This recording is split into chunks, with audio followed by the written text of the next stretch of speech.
حضور نے ہمیں بتلایا کہ پچھلے لوگ اپنے رب کو کیسے مناتے تھے، وہ کس طرح اس کے حضور ناز عرض کرتے تھے۔ حضور نے ہمیں اللہ کو منانے کے طریقے بھی بتلائے۔ فرمایا جب ماں باپ دعا مانگیں گے اولاد کے حق میں تو وہ مان جائے گا۔ حضور علیہ السلام نے فرمایا جب مسافر دعا مانگے گا تو اللہ مان جائے گا۔ فرمایا میرے رسول کریم نے کہ جب بیمار دعا مانگے گا تو اللہ مان جائے گا۔ اور سید عالم علیہ السلام فرمانے لگے جب تمہاری ضعیف، کمزور، مجبور لوگ دعا مانگیں گے تو اللہ مان جائے گا۔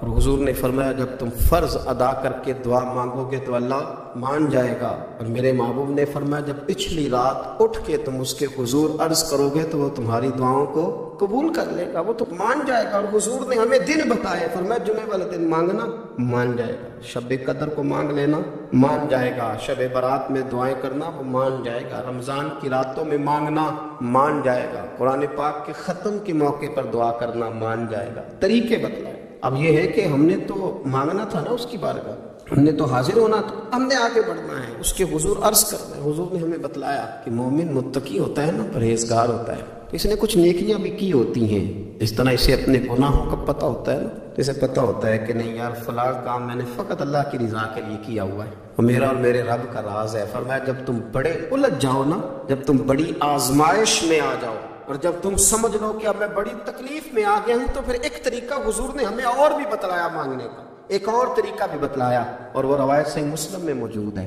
راوی حضرت عبداللہ ابن عمر رضی اللہ تعالیٰ عنہ، حضور فرماتے ہیں 3 لوگ سفر کر رہے تھے، یہ آپ اندازہ فرمائیے صحیح مسلم کی حدیث ہے، ایک یہ رنگ بھی ہے اللہ کو منانے، ایک یہ انداز بھی ہے اس کی بارگاہ میں گزارشات پیش کرنے کا، یہ بھی ایک طریقہ حضور نے ہمیں بتلایا۔ اگرچہ اپنی نیکیوں کو چھپانا چاہیے، نیکیاں جو چھپی ہوئی ہوتی ہیں وہ قیمتی ہوتی ہیں۔ حضرت عبداللہ ابن عمر فرمانے لگے کہ نبی پاک صلی اللہ علیہ وسلم فرماتے ہیں 3 لوگ سفر کر رہے تھے، رستے میں طوفان آ گیا، تیز بارش شروع ہو گئی، تو حضور فرماتے ہیں وہ تینوں بارش سے بچنے کے لیے ایک غار میں چھپ گئے۔ ان کو پتہ ہے پرانے زمانے کے اندر غاریں ہوتی تھیں، اور لوگ جب سفر کرتے تھے لمبے تو پتھروں اور پہاڑوں کے بیچ میں سے سفر کرتے تھے، وہ غار کے اندر چلے گئے۔ اب چونکہ طوفان بہت زیادہ تھا، جب وہ غار کے اندر چلے گئے تو اللہ کے پیارے حبیب صلی اللہ علیہ وسلم فرماتے ہیں پتھر اوپر سے لڑکتا ہوا آیا، آ کے اس نے غار کو بند کر دیا۔ اتنا تیز اور اس مضبوطی کے ساتھ وہ پتھر لگا اور اتنا صحیح فٹ ہوا کہ اندر روشنی آنی بھی ختم ہو گئی۔ اب 3 لوگ ہیں، تھوڑی دیر تو وہ پریشان رہے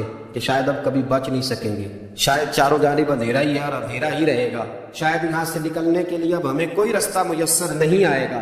وہ پہلے تو پریشان ہوئے، پھر کہنے لگے یار اس طرح کرو، اگر کوئی زندگی میں نیکی کی ہے نا تو ذرا اس نیکی کو یاد تو کرو، اور یاد کر کے اس مالک کے حضور عرض تو کرو، کریم ہے کوئی آنکھو شاید من جاوے، کم تتڑی دا بن جاوے، عرض تو کرو۔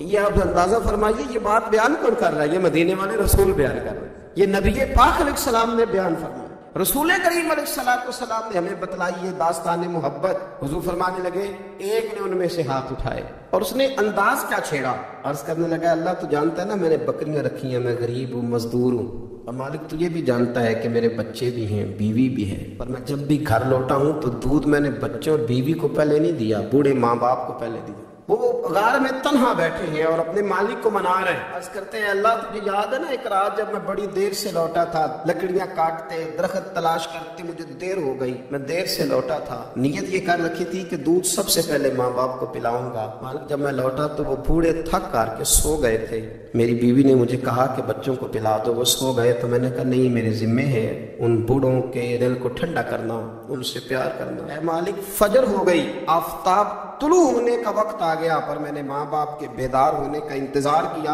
اے اللہ وہ جب اٹھے تو ان کی آنکھوں میں جو میرے لیے دعا تھی اور ان کے سینوں میں جو میرے لیے کرم تھا، اگر تیری بارگاہ میں وہ نیکی قبول ہے تو مالک پھر رحم فرما، نہ اس مشکل سے آسانی عطا فرما۔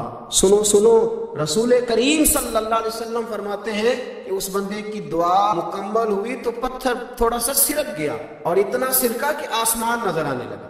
جس نے ماں باپ کو منایا ہے، ان سے پیار کیا ہے، پھر یہی بات وسیلہ بن جائے گی رب کے ماننے کا۔ پھر رسول کریم صلی اللہ علیہ وسلم فرمانے لگے، دوسرا بولا اور عرض کرنے لگا کہ اے اللہ تو جانتا ہے مجھے اپنے چچا کی بیٹی بھانے لگی تھی، میں اس کی طرف رغبت کرنے لگا تھا، اور میں نے جب اس سے جا کے ارادہ کیا کہ میں تیرا طالب ہوں، تو اس نے مجھے کہا کہ پہلے 100 دینار لاؤ.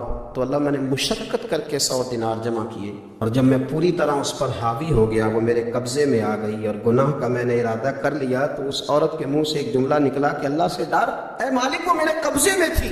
اے اللہ، میں گناہ پر قادر تھا، میں چاہتا تو گناہ کر لیتا، لیکن جب اس نے تیرا نام لے کے کہا نا کہ اللہ سے ڈر، اللہ میں ڈر گیا، میں اسے چھوڑ کے آ گیا. اگر تجھے یہ بات پسند ہے تو پھر نکال دینا اس مشکل سے، پھر کر دینا کرم.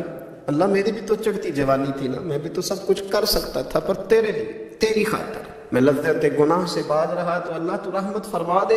حضور فرماتے ہیں اس کی دعا مکمل ہوئی تھی کہ پتھر تھوڑا اور سرک گیا. پھر تیسرا بولا، اور اس نے بول کے کہا اللہ، ایک مزدور کو، ایک دیہڑی دار کو، ایک غریب کو میں نے کام پہ رکھا ہوا تھا.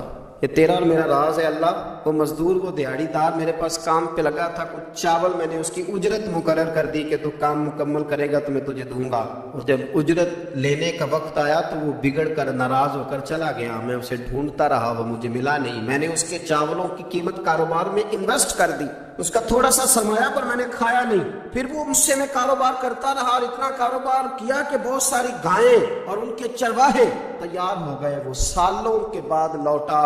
میں نے اس غریب کا مال کھایا نہیں بلکہ بڑھایا، محفوظ کر کے رکھا. وہ سالوں کے بعد لوٹا اور کہنے لگا میرا مال. تو میں نے کہا وہ ساری گائیں تیری ہیں، وہ چرواہا تیرا ہے، یہ سارا کچھ تیرا ہے.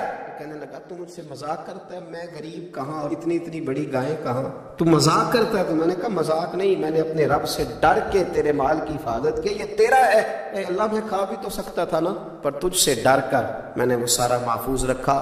اللہ، اگر تجھے میری یہ ادا پسند ہے تو پھر آج مان جانا، آج راضی ہو جا.